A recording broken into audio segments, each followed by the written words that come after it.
àyànfẹ́ jẹ́ amúrágbá ká fìtìrágbá ká múrágbá ká fìtìrágbá wọn ní ká máa dálẹ̀ ká tún sàbò ní kẹrosínì bàbá wọn dán bẹ́ẹ̀ wò lásà yóò fi gbèsè jura bẹ́ẹ̀ ni tán bá sọ wípé wọn ò bẹ̀rù afẹ́fẹ́ lẹ́lẹ́ wọn ò bẹ̀rẹ̀ fúfú lẹ́lẹ́lẹ́ elélùbọ́ àbóníyẹ̀ fún bàbá wọn dáwọ́ òun náà fi gbèsè yóò fi jura àwọn ò bẹ̀rù afẹ́fẹ́ lẹ́lẹ́ o a sì bẹ̀rẹ̀ fúfú lẹ́lẹ́ lórí kan ní Arólé bàbá 1010 TV2 torí wípé ológìlà wa kò sí tí ó fi wá ṣe ẹ̀ á máa dábìí ẹ̀dùn á máa rọ̀ bí òwe ní gbogbo ìgbà àti gbogbo ọjọ́ àti gbogbo àsìkò lórí kan ní Arólé táàjọ wà yìí ẹyọ wọn fẹlẹ kí gbogbo ẹ̀yin tẹ́jọ́ lólùfẹ́ wa pé a kú dédé àsìkò yìí bí ojú ọjọ́ tó ṣe rí níbi yòówù kẹtì láǹfààní láti máa darapọ̀ mọ́ wa a sì kú pọ̀pọ̀ sísìn ìmúra sílẹ̀ òpin ọ̀sẹ̀ Elédùmarè lọ́ba afẹ́nìkọ̀ọ̀kan wa nísìnyí aláyọ̀sẹ̀ ìròyìn fún ti àsìkò yìí náà ni mo tún ṣe bẹ́ẹ̀ gbálẹ́gbòde tí mo mọ wá sójúmọ́ máwòrán o àtẹ̀tí ìgbọ̀nyín ibẹ̀ tí mo porúkọ mi ò yí padà àyànfẹ́ Elédùmarè olèmí jẹ́ ẹjẹ́ àwòkọ́kọ́ oníròyìn ṣáájú ẹ̀kúnrẹ́rẹ́ rẹ̀. Àbẹ̀wò wa sí ààrẹ àná Muhammadu Buhari kì í ṣe torí ọ̀rọ̀ òṣèlú o ìgbafẹ́ lásán ni El-Rufai ló sọ yìí di mímọ̀ pé káwọn ẹgbẹ́ alátakò kan lọ fi ẹ̀dọ̀ sórí òróǹro. Ó yẹ kí Tinubu máa kọminú lórí ìhà tí Buhari kọ sí nínú ètò ìdìbò tó ń bọ̀ yìí Ali Ndume ló sọ ọ̀rọ̀ síta.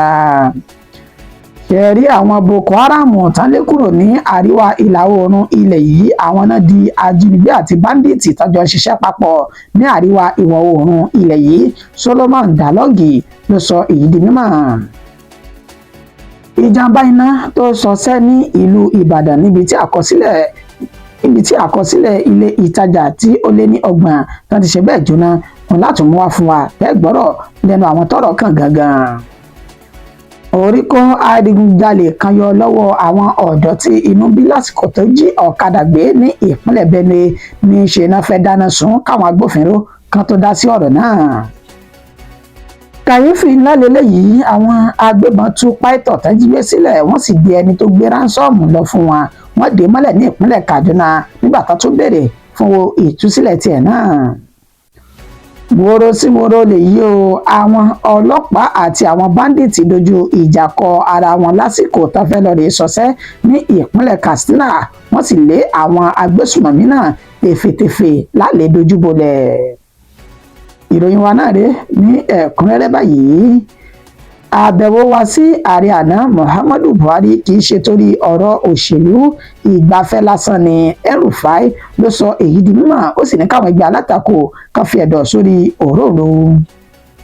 Gẹ́gẹ́ bá ṣe ti mú ìròyìn náà wá ṣáájú lánàá òde yìí tí ń ṣe ọjọ́ 11 inú oṣù kẹrin ọdún tá a wọ̀ yìí òun ẹni tó jẹ́ igbákejì ààrẹ tẹ́lẹ̀ rí tó sì tún ti jẹ́ olùdíje sí ipò ààrẹ nínú ẹgbẹ́ òṣèlú PDP lọ́dún 2023 Alhaji Atiku Abubakar àti àwọn èèkàn nínú òṣèlú níbi tá a ti rí gómìnà tẹ́lẹ̀ ní ìpínlẹ̀ Kaduna Nasiru El-Rufai gómìnà tẹ́lẹ̀ ní ìpínlẹ̀ Sokoto Aminu Tambuwa àtàwọn èèyàn jàǹkànjàǹkàn míì tájọ kọ́wọ́rìn ṣe àbẹ̀wò sí ẹni tó jẹ́ ààrẹ tẹ́lẹ̀ lórílẹ̀‐èdè Nàìjíríà Muhammadu Buhari nílé rẹ̀ tí ń bẹ ní Kaduna níṣe ni oríṣiríṣi ọ̀rọ̀ ló ti ń lọ wípé látàrí àjọṣepọ̀ àti ìkórajọpọ̀ àwọn ẹgbẹ́ òṣèlú níbi tá a ti rí Àtíkù àti El-Rufai tó fẹ́ fọwọ́sowọ́pọ̀ láti yàgà mọ́ ẹni tó jẹ́ ààrẹ Bọ́lá Ahmed Tinubu nìdí lọ́dún 2027 òní ó ń fa gbogbo àwọn àbẹ̀wò náà ṣe yìí wàyí o ẹni tó jẹ́ gómìnà tẹ́lẹ̀ ní ìpínlẹ̀ Kaduna náà Nasiru El-Rufai ó mà ti fohùn léde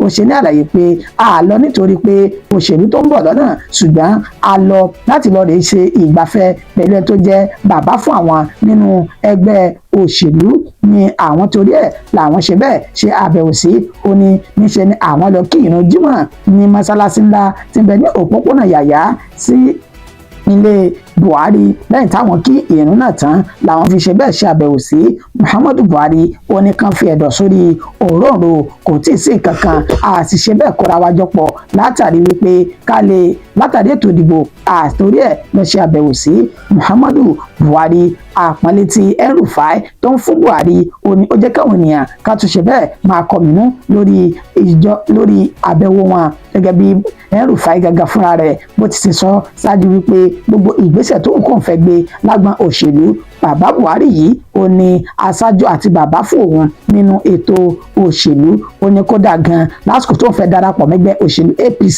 ẹgbẹ́ òṣèlú SDP ó ní òun fi ọ̀rọ̀ náà tó Muhammadu Buhari létí ó ní Buhari sì ṣàdúrà pé ọ̀nà rẹ̀ ò ire lọ́nà rẹ̀. Ó ní fún ìdí èyí bàbá dáadáa ni Buhari jẹ́ sáwọn, báwọn bá ṣe àbẹ̀wò sí i kò ní í ṣe pẹ̀lú ọ̀rọ̀ òṣèlú kankan. Ó yẹ kí Tinubu kó máa kọminú lórí ìhà tí Buhari kọ sí nínú ètò ìdìbò tó ń bọ̀ yìí. Ndume ló sọ èyí di mímọ̀ lẹ́yìn àbẹ̀wò Àtíkù Abubakar àtàwọn èèkàn míì tó kù tán ṣe sí Buhari lánàá òde yìí. Oríṣiríṣi ọ̀rọ̀ ló ti ń lọ gẹ́gẹ́ bá a ṣe sọ. Èyí tí Ali Ndume ẹni tó jẹ́ sẹ́nítọ̀ tó ń ṣojú gúúsù ìpínlẹ̀ Borno ètò wa ṣe ní àlàyé lórí móhùnmáwòrán channel lánàá òde yìí níbi tá ti ní ìtakùrọ̀sọ pẹ̀lú atọ́kọ̀ ètò. Wọn bi léèrè pé gẹ́gẹ́ bí wọ́n ṣe ń ṣe àbẹ̀wò sí Muhammadu Buhari yìí ǹjẹ́ ẹ rò pé ó yẹ kí ààrẹ Bọ́lá Ahmed Tinubu kó máa kọminú kó sì kọbi ara sí àbẹ̀wò tán ṣe yìí. Nígbà tí Ali Ndume tí ó fèsì ó ní ó yẹ kí ààrẹ Bọ́lá Ahmed Tinubu kó máa kọminú o kó sì kọbi ara sí àbẹ̀wò tán ṣe sí Buhari yìí. Ó ní kó má fojú tẹ́ńbẹ́lú wo àbẹ̀wò náà. Ó ní torí bí Buhari ṣe wà yìí ó ní ó jẹ́ èèyàn kan tó ṣe wípé ó ní ìbò fún Tinubu. Ó ní bẹ́ẹ̀ òun náà náwọn ènìyàn ní ilẹ̀ àríwá yìí táwọn náà lè ṣe bẹ́ẹ̀ tẹ̀lé ibi tí ó bá lọ. Ó ní ẹnìkan a gbọ́dọ̀ fi ojú pẹ́rẹ́ tó bá di agbọn ètò òṣèlú. Bó tilẹ̀ sí ní àlàyé wípé Buhari o ibi tó bá ń lọ ẹ mọ̀ ohun tó bá jẹ́ kò sí pẹ̀lú yín. Ó ní kì í ṣe ẹni tí wọ́n ṣe màgòmágó àbí alágàgébé ènìyàn. Ó ní ẹ ti mọ̀ ibi tí Buhari kọjú sí. Ó ní ṣùgbọ́n àwọn ìgbésẹ̀ àti ìṣesí ààrẹ Bọ́lá Ahmed Tinubu ó lè mú àwọn àgbà ọ̀jẹ̀ nínú ẹgbẹ́ òṣèlú kan padà lẹ́yìn rẹ̀. Ó nítorí wípé ọ̀pọ̀lọpọ̀ àwọn tó jẹ́ aṣáájú nínú ẹgbẹ́ òṣèlú APC ó ní ààrẹ Bọ́lá Ahmed Tinubu ló ti yọ sọ́ọ̀kì lẹ́sẹ̀ wọn tó sì ti fẹ́ǹsì wọn nínú ètò ìṣèjọba rẹ̀. That is to say tí kò kárí wọn àlọ́ǹgì nínú gbogbo àwọn nǹkan tí wọ́n ń ṣe nínú ètò ìṣèjọba rẹ̀. Ó ní fún ìdí èyí ọ̀pọ̀lọpọ̀ ló ti gẹ̀gùn tó sì ti rẹ̀rù ààrẹ Bọ́lá Ahmed Tinubu sínú nínú ètò ìdìbò tọdún 2027. ọ̀pọ̀ rò kágbọ̀n àyànfẹ́ ń ṣe àfihàn fídíò rẹ̀ níbi tí Ali Ndume tó ti sọ̀rọ̀ náà ní àsọyàn. But you look at it, what do you think are the grievances of some people in the APC, making them think, having a double thought about? 2 years. Why? 2 years. One of the biggest is 2 years into the government. Many people feel they have been abandoned. Like El-Rufai gave that an excuse that PDP, APC left him behind. While, and so many others too, looking at, what I know, you called me to discuss, like, showing appointments, opening up, having access, then carrying people along, feeling you belong. It's not, it's just down in the school. So people are not happy. Many people don't have access. I said it sometimes back. They didn't do something about it. Instead, they come back on the pages of newspaper and start abusing the messenger instead of addressing the message. The same thing that is happening in most of the things. And that should Tinubu be worried, politically speaking, about if Buhari is not on his side? Yeah, you should be worried. Every number counts. Buhari has 1 vote. In fact, let me put it that, as controversial as you call me, Tinubu should also be worried about my position because I have 1 vote for him. He doesn't have vote for me. But if you look at it, there are those on the inside who said Buhari did not really support Tinubu. That in fact, there are those who are of the opinion that Atiku and Buhari work together for the 2023 election. No. Those are the political talks on the sideline around that 2023 election. But you know that I should know better than you on that. I know the Buhari. If Buhari say he doesn't like you, he even shows it on his face. He's not the type of person that he will play double game. Maybe you could say he did not actively worked for him, but definitely he supported. Ẹ káàbọ̀ padà. Ṣé rí àwọn Boko Haram tán lé kúrò ní àríwá ìlà oòrùn ilẹ̀ yìí, àwọn náà di ajínigbé àti báńdíìtì ní àríwá ìwọ̀ oòrùn ilẹ̀ yìí. Solomon Dalongi ló sọ èyí di mímọ̀. ẹni tó jẹ́ mínísítà tẹ́lẹ̀ fún ọ̀rọ̀ eré ìdárayá tó tún jẹ́ àgbà ọ̀jẹ̀ nínú ẹgbẹ́ òṣèlú SDP Solomon Dalong olóní ìtàkùrọ̀sọ pẹ̀lú àwọn iléeṣẹ́ oníròyìn News Central lánàá òde yìí níbi tó ti fi ọ̀rọ̀ wá lẹ́nu wò ibẹ̀ ló ti ṣe ní àlàyé wípé pẹ̀lú ìṣẹ̀lẹ̀ tó ṣẹlẹ̀ ní ìpínlẹ̀ Plateau ó ń ṣe àfihàn pé àwọn ikọ̀ Boko Haram tí àwọn ọmọ ogun ilẹ̀ yìí tí wọ́n ti ń ṣe bẹ́ẹ̀ lé kúrò ní àríwá ìlà oòrùn ilẹ̀ yìí ó ní wọ́n ṣe bẹ́ẹ̀ kóra wọn jọ papọ̀ tó sì sọra wọn di báńdíìtì àti ajínigbé ní àríwá ìwọ̀ oòrùn orílẹ̀-èdè Nàìjíríà nígbà tí wọ́n ṣe ní àlàyé wípé àwọn olóṣèlú ó ní wọ́n ti ń rí mọ̀lájẹ àti fàkíà nínú ètò ìjínigbé sọni di owó tí wọ́n ń bá kiri ní orílẹ̀-èdè yìí ó ní fún ìdí èyí kò jẹ́ kí àwọn olóṣèlú kan kọbi ara sí àwọn dẹ́kun ìwà ìjínigbé ní orílẹ̀-èdè Nàìjíríà bẹ́ẹ̀ náà ló tún sọ nímọ̀ wípé ọ̀pọ̀lọpọ̀ àwọn ilẹ̀ tí wọ́n ní ohun àlùmọ́nì ó ní wọ́n ti fi àyè gba àwọn oníṣẹ́ láabi báńdíìtì àti ajínigbé yìí ó ní kò sẹ̀yìn àwọn olóṣèlú ọ̀hún láti lè máa rí ìgbádùn tàwọn nínú wíwá kùsà lọ́nà àìtọ́ àti àwọn nǹkan míì ó ní gbogbo eléyìí olóṣojújọ tó sì mú ìkọlù ti ìpínlẹ̀ Plateau tó mú wá oníkà ní kò ṣàìmọ̀ pé ìpínlẹ̀ Plateau náà jẹ́ ara àwọn ìpínlẹ̀ tó ní ohun àlùmọ́nì ní orílẹ̀-èdè Nàìjíríà àìlákàsí ìjọba àpapọ̀ lórí ìpínlẹ̀ Plateau ó ló ní ó fa ìkọlù èyí tó wáyé nínú ibi tí àkọsílẹ̀ ènìyàn tí ó lé ní 100 tí wọ́n ti ṣe bẹ́ẹ̀ dágbére fún ilé ayé yìí wípé ó dìgbò ṣe Solomon Dalong tún tẹ̀síwájú wípé tẹ̀ bá sì gbá àwọn ènìyàn tó jẹ́ báńdíìtì àti àwọn ajínigbé yìí mú ó ní wọ́n náwọn bàbá àṣàlẹ̀ tí wọ́n ń jábọ̀ fún oníṣẹ́ bá ti rí ìtàkùrọ̀sọ àti fọ̀rọ̀wánilẹ́nuwò pẹ̀lú ọ̀kan lára àwọn tí wọ́n gbá mú tó jẹ́ ajínigbé àti báńdíìtì ní ọjọ́sí níbi tí wọ́n ti ṣe àfihàn rẹ̀ tó sì jẹ́wọ́ wípé àwọn máa ń gba owó ìtúsílẹ̀ èyí tí òun iye rẹ̀ tó jẹ́ mílíọ̀nù lọ́nà 100 náírà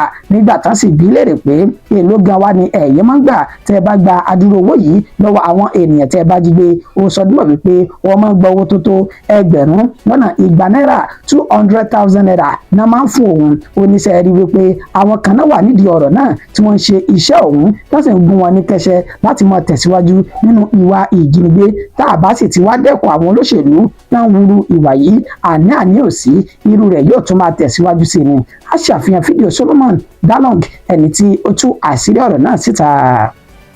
Would the war against terrorism in the northeast, where Boko Haram got scattered and spread, it was the dispersal of Boko Haram that led to the emergence of banditry, kidnapping in the northwest and Plateau, and then later into this organized criminals that now kidnap for ransom, which is a political economy. Now the political economy is sustained with this sophisticated version, which is what we are dealing with now. The genocidal elimination of native communities to grab their land, which is very rich in mineral deposits, and then the sponsors who sustain this criminality that are interested in the mineral deposit. And Jos Plateau is known for mining for centuries of years. So mining is a non-tradition among Plateau people, and rich mineral deposit on Plateau is an uncontrovertible presumption. This is where the government has not given attention to. All right, now the governor, of course. Látàrí ìjàmbá iná tó wáyé ní ìlú Ìbàdàn níbi tí ilé ìtajà tó lé ní 30 tó ti ṣe bẹ́ẹ̀ jóná gbúgbú tọ́gọ̀rọ̀ dúkìá olówó iyebíye tó sì bàjẹ́ ibẹ̀ ni a ti ṣe àfihàn àwọn ènìyàn tí ọ̀rọ̀ náà kàn níbi tí wọ́n ti ṣe bẹ́ẹ̀ báwọn oníròyìn sọ̀rọ̀ ní TVC ní àná òde yìí. Iná tó ṣẹyọ ní agbègbè tó pè ní Arárọ̀mí ní ìtòsí Agodi Géètì nílùú Ìbàdàn ti ṣe ìpínlẹ̀ Ọ̀yọ́ ó ba ọ̀pọ̀lọpọ̀ dúkìá olówó iyebíye èyí tí wọ́n sọ níwọ̀n wípé ó ká iye owó rẹ̀ yóò ti máa súnmọ́ mílíọ̀nù lọ́nà 100 náírà. Ẹ gbọ́ àlàyé lẹ́nu àwọn tí ọ̀rọ̀ náà kàn.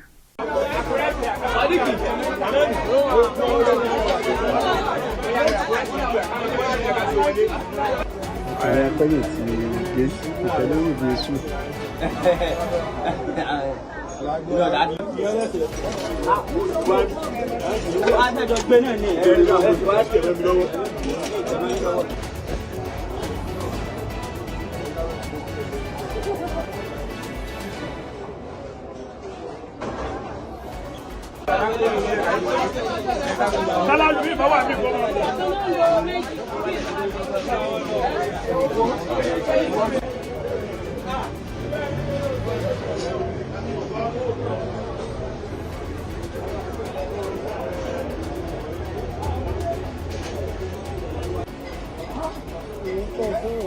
Is Mr. Michael Adejumo. The fire blaze was happened around 11:20 yesterday, and when it was happened, we don't know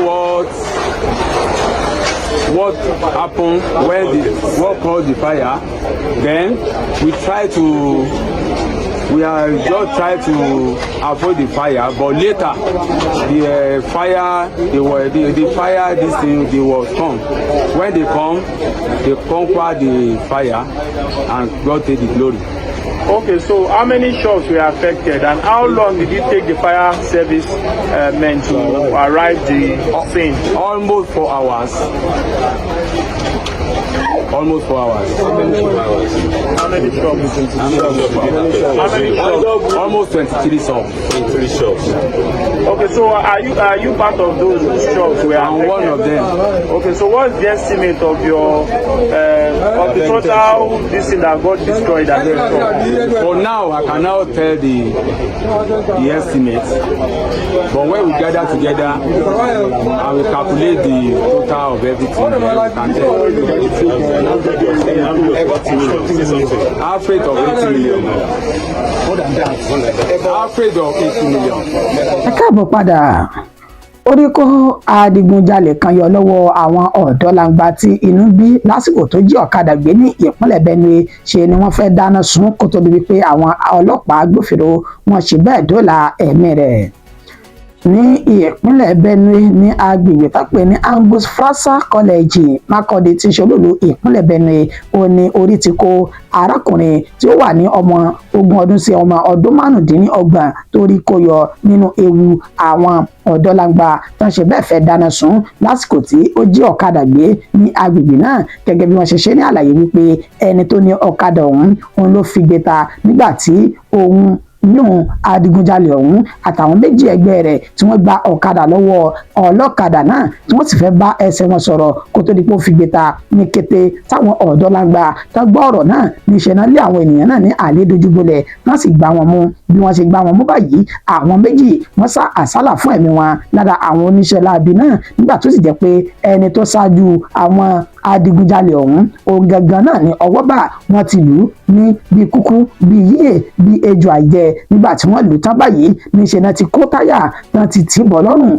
tán sì ti gbìyànjú láti ṣe bẹ́ẹ̀ sọ́nà sí lára kó tó di wípé àwọn ọlọ́pàá tán lọ fún pàtìró wọn kọjá lásìkò náà ní abáṣe bẹ́ẹ̀ dóòlà ẹ̀mí rẹ̀. Bí bẹ́ẹ̀ kọ́ ohun táwọn ìkọ́ni àbámáwí eléru rẹ̀ kò bá ti ṣe bẹ́ẹ̀ ṣùgbì, àmọ́ ṣá àwọn agbófinró náà wọ́n ti fi páńpẹ́ òfin gbé, wọ́n ti gbé lọ sí ilé ìwòsàn láti bẹ̀ wọ́n ní yóò padà sí àtìmọ́lé níbi tí wọ́n ti ṣe ìwádìí lórí ọ̀rọ̀ rẹ̀.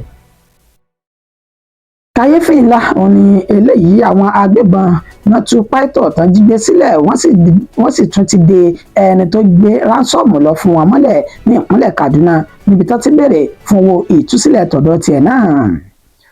Gẹ́gẹ́ bí ìròyìn náà bí ó ṣe ti ń tẹ̀ wá lọ́wọ́ lọ́dọ̀ àwọn tí ọ̀rọ̀ náà tó ṣojú wọn tó sì ń bá ọ̀rọ̀ náà tán bá lọ, gẹ́gẹ́ bí wọ́n ṣe sọ dímọ̀ wípé olùṣọ́ àgùntàn torúkọ rẹ̀ jẹ́ Samson Ali ẹni 30 ọdún ètò jẹ́ ti ìjọ Evangelical Church Winning ní ìpínlẹ̀ Kaduna, ó ní wọ́n ṣe bẹ́ẹ̀ tán jí gbé ní ọjọ́ 9 nínú oṣù kẹrin ọdún tí a wọ̀ yìí lẹ́yìn ọ̀sẹ̀ méjì tí wọ́n gbé lọ sí ilé ìjọsìn ọ̀hún. Gẹ́gẹ́ bí wọ́n ṣe sọ dímọ̀ pé nígbà tí wọ́n jí gbé wọ́n béèrè fún owó ìtúsílẹ̀ ìtọ́pẹ́yẹ rẹ̀ ní mílíọ̀nù lọ́nà 100 náírà 100 million naira kó tó di wípé wọ́n tún já owó ọ̀hún sílẹ̀ tí wọ́n sì sọ iye tí wọ́n já sílẹ̀ fún àwọn oníròyìn. Ó ní ẹni tí ó jẹ́ ọlọ́wọ́ ọ̀tún pító ọ̀hún Yusuf Ambi ó ní ó ṣe bẹ́ẹ̀ gbé owó ìtúsílẹ̀ náà lọ fún àwọn ajínigbé náà ní inú igbó tí wọ́n fi ara sìnkú sí ní agbègbè tó pè ní Mararaba Àbúrò ìjọba ìbílẹ̀ Zanga ní ìpínlẹ̀ Kaduna nígbà tí wọ́n sì sọdún mọ́ pé ní kété tí ó gbé ránsọ́ọ̀mù náà débẹ̀ wọ́n tú olùṣọ́ àgùntàn ọ̀hún sílẹ̀ wọ́n sì de Yusuf Ambi wọ́n dè é mọ́lẹ̀ wípé kán lọ rè wá owó ìtúsílẹ̀ tiẹ̀ náà wá ṣáájú kí àwọn tó ṣe bẹ́ẹ̀ kí wọ́n tó tú sílẹ̀ padà.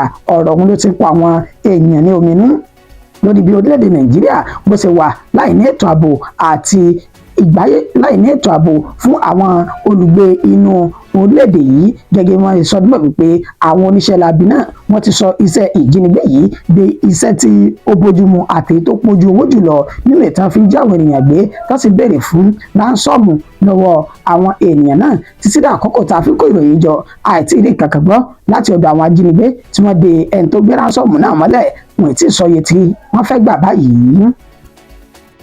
Wọ́rọ́ sí wọ́rọ́ lélẹ́yìí o àwọn ọlọ́pàá àti àwọn báńdíìtì dojú ìjà kọ ara wọn lásìkò tó ń fẹ́ lọ ṣọṣẹ́ ní ìpínlẹ̀ Katsina wọ́n sì láwọn oníṣẹ́ láabi náà lálẹ́ dojúbolẹ̀.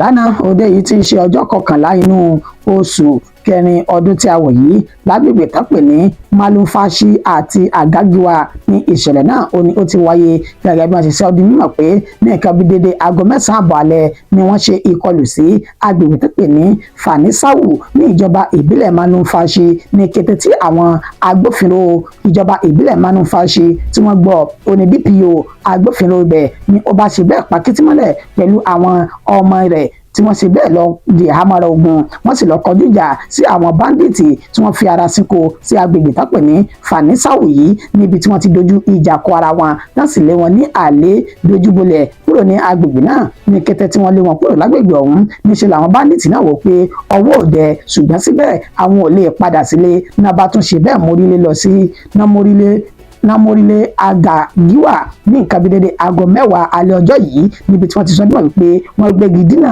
ojú ọ̀nà tó lọ sí Malumfashi sí Funtua ní ìpínlẹ̀ Katsina.